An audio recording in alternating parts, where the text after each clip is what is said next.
Hey everyone, it's Kelly here from Creating with Kelly, and in this episode what I want to show you is how I made these little African violet handsy bracelets. I had a commission piece someone asked me to do, and I wasn't really sure how I was going to accomplish this. So if you want to stick around, you can check out my entire process here of how I created these lovely little works of art, and I'll give you all the details, so stick around.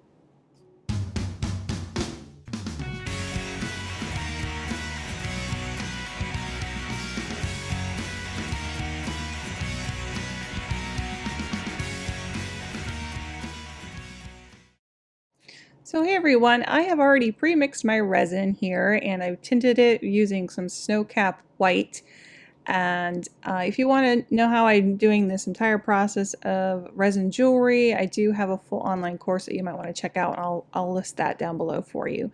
So I have an open bezel here. This is just a little 3/4 inch bezel, so it's a little smaller because I'm going to be using this one for a bracelet. So I didn't go with a normal 1 inch round. And I'll also post down here for you if you aren't familiar with where to get some of these little open bezels. I'll post a link for you down below where I make my purchases on Amazon really quick and easy. So I'm using just a popsicle stick here, kind of pouring this in. You might have a better way of doing this, but this happens to work for me and it's very inexpensive. And as I change out colors, I can just kind of wipe off my popsicle stick and switch over if I need to. Now, when I'm filling this in, I don't want to overfill this because I'm going to be adding some purple to this after. So when you're adding the white, I'm just doing a small layer and just enough to basically cover. And you can see where that's just kind of blending out into the bezel area. And then you can see where I've just hit that with a little torch gun really quickly here. I don't want this resin to heat up too much or it will be too fluid. As the resin heats up, it moves a lot easier. And I want that to be able to hold that purple in place a little bit, so you don't want it to get too warm.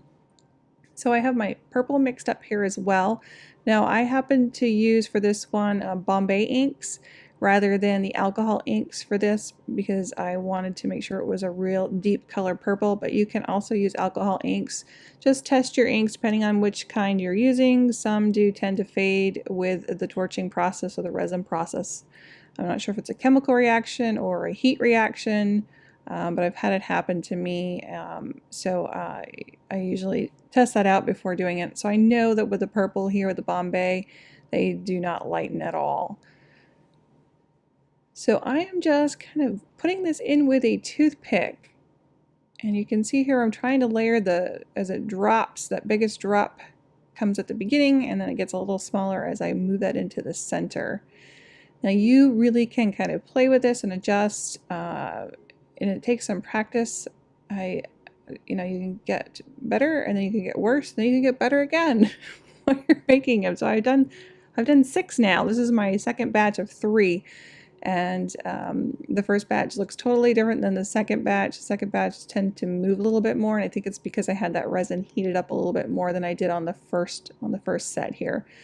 Now you can see here as you try to swirl this around, I have not heated up the purple and it doesn't want to move quite as much as that white underneath, which can be a good thing or a bad thing depending on how you feel about it. So I am just going to put in another coat of that purple in here. And I'm trying not to move it too much because it will swirl that white in there. And so you have to kind of practice this, and don't worry about it, as you can, if the white moves too much, you could just add some more purple right on top of it. So you can see how all 3 of those look a little different.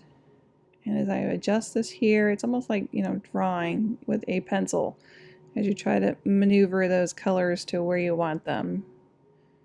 And like I said, it doesn't always go where you want, so you have to kind of play with it.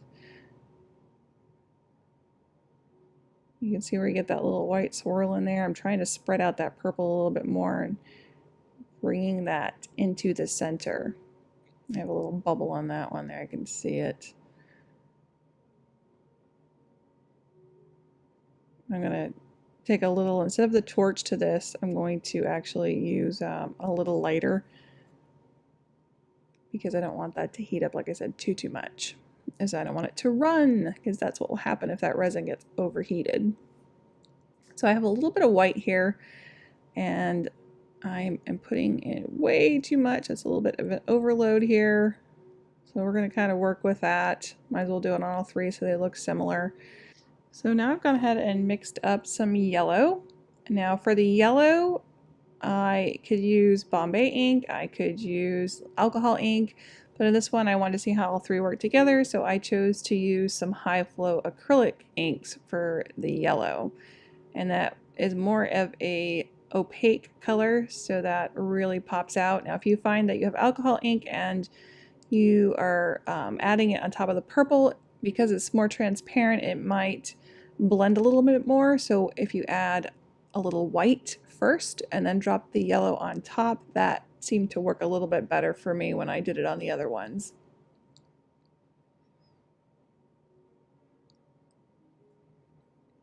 So again, I'm just trying to keep shaping those petal forms in here, and you've got to kind of play with this until you get it to where you want it.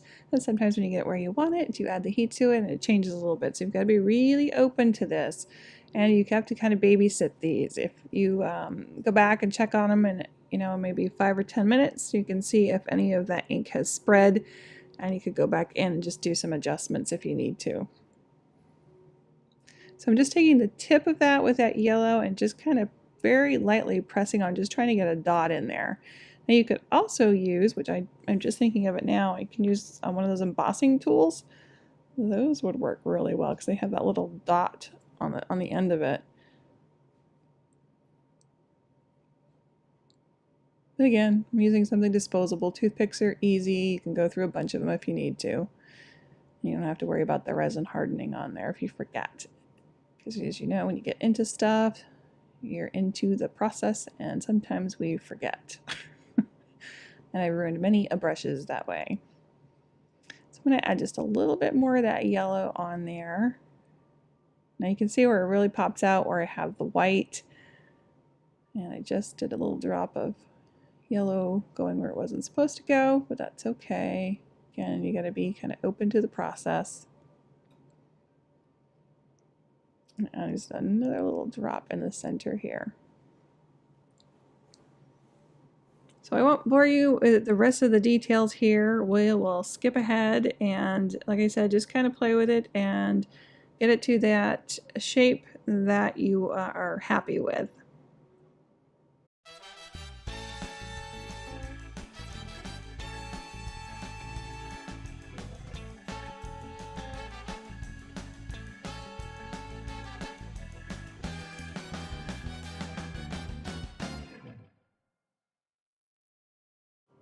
Okay, I'm happy with that. So now I'm just taking just one of those long reach lighters, and that's all I'm using to pop the bubbles on this one, rather than a torch, because if I use one of those torches, they will blow the resin all over the place since I'm layering this with a couple different colors. So it's really important just to use a lighter or a match or something like that. You don't want to blow on this because it will move that resin on you. So make sure that you do this just a couple of times. I did have a batch where the bubbles were showing quite a bit, because these do tend to pop out sometimes after you have let them sit for a long time. So just make sure that you're checking that, you know, maybe another 10 or 15 minutes, but before that resin starts to harden, because once it starts to harden, the bubbles will just pop and it will leave a little hole in there. This, you can see I made a couple of different items from this, and I just used this cute little jewelry kit here, and it has all of the little jump rings and things like that that you need to attach this to the bracelet.